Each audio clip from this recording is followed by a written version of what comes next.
What's up, man? Apparently, the Boston Celtics are not having fun, according to Marquise Morris. He did an interview after they blew a 25-point lead to the Clippers. They had previously blew a 18-point lead to the Los Angeles Lakers, lost by a Rondo last-second shot. Marquise Morris came out and said the guys are not playing for one another. Everybody have their own agenda. And I warned people at the beginning of the season that Boston had to make a couple trades. They either had to trade a combination of Jaylen Brown. Well, they really had to get rid of Jaylen Brown and Scary Terry because of the fact that, or got rid of you know Gordon Hayward, which I knew they would not be able to get rid of at this moment. See that he signed that contract last season, so that's a big contract. He's not all the way healthy. People in the league know he's not all the way healthy. So it was going to be Jaylen Brown and Terry Rozier, simply because, see, when Kyrie and Gordon Hayward got injured, it opened up the door for the young guys to prosper. They did. Jaylen Brown, Terry Rozier, and my guy. Why did I forget his name? But anyway, they all grew as players, as young players, and they ascended a couple years before they probably should have ascended. You know what I'm saying? And they played well in the playoffs, and they got all the way to the Eastern Conference Finals.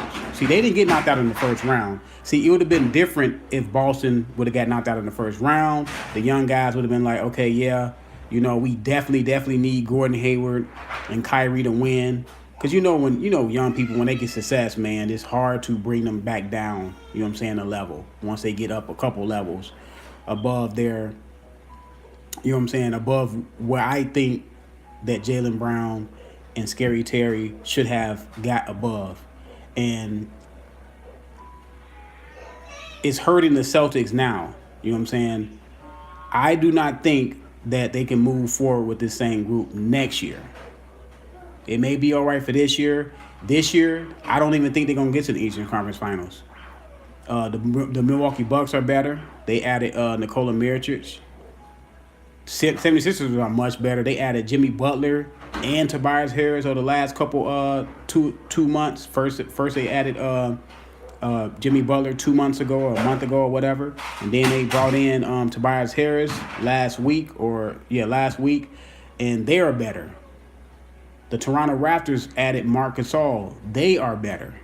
So these teams around them are getting better. Yes, Indiana lost Victor Oladipo for the year, but the thing with Indiana is they play so well as a team. I believe out of all those teams, Indiana have the most cohesiveness. Indiana is playing much better basketball together. Them other teams are playing good too as well, but not as well as Indiana. And Indiana, with that system that they're running, sharing the ball, playing for one another. What Marquise Morris said that his team is not doing. They're not playing for one another. Indiana is doing it. You know what I'm saying? I think Toronto is next in line. No, I think the Bucks are next in line with their cohesiveness, and then Toronto. You know what I'm saying? And then the 76ers due to them adding, two new pieces to their team, and Jimmy Butler and Tobias Harris. But getting back to the Celtics, Danny Ainge on the offseason, he's going to make some trades, but he has to make some trades because one thing when you have young guys like Terry Rozier and Jaylen Brown, you have to have strong veteran leadership. I don't think Kyrie is a leader. Kyrie is a great player. You know what I'm saying? He played great in moments. He can get that team possibly to the championship if they all play for one another. But I don't think Kyrie Irving is a leader. Now Marquise Morris and Al Horford, they seem to be leaders on the team. You know what I'm saying? Now they're not the best players on the team, but they seem like they're leaders. And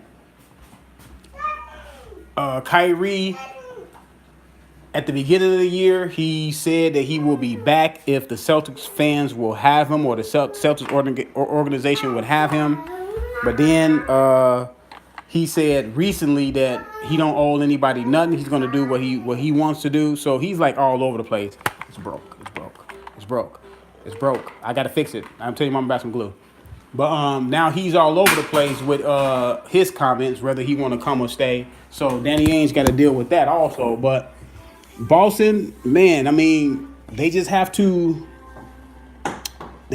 play for one another. Because last year with Kyrie off the court, see, Kyrie is an ISO player. He's one of those James Harden type ISO players. And a lot of times Kyrie, he dribbles the ball way too much. Now he's assisting the ball more this year at a better clip than he has done in previous seasons that he's played, but he does too much. He dribbled too much, and the offense is stymied. All the other players are looking at the Kyrie Irving show.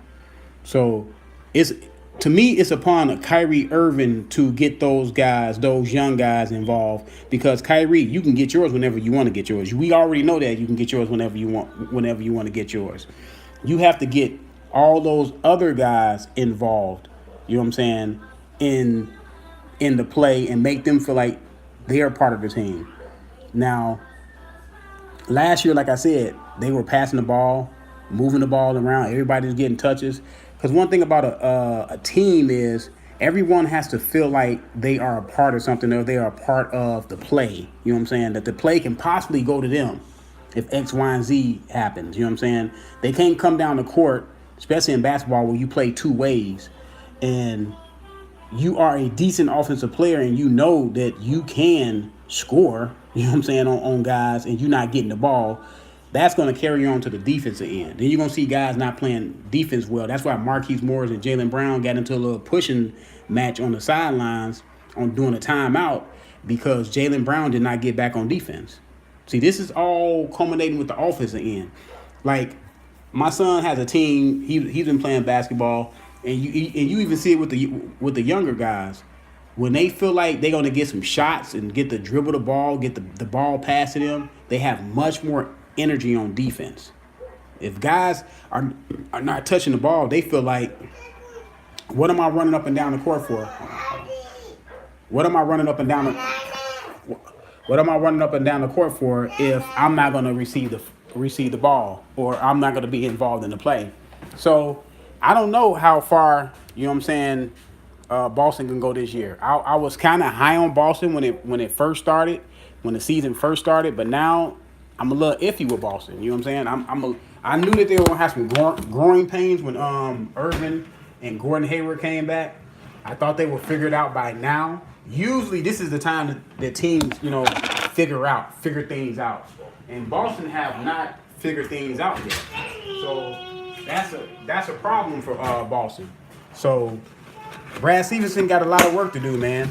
I mean, he's a good coach, but now, he's dealing with some adversity. Can Brad Stevens hold this ship together? Can he pull this ship together? Because Boston, they said that they had some team meetings, to air out the grievances and all that, but it's not manufactured you're not seeing it on the court. Because there's no way a team like Boston should be losing a 20-point lead to a Clippers team that essentially kind of threw in the tank, because they train a lot of their good players. So there's no way you should be losing a 25-point lead to those guys. Coughing up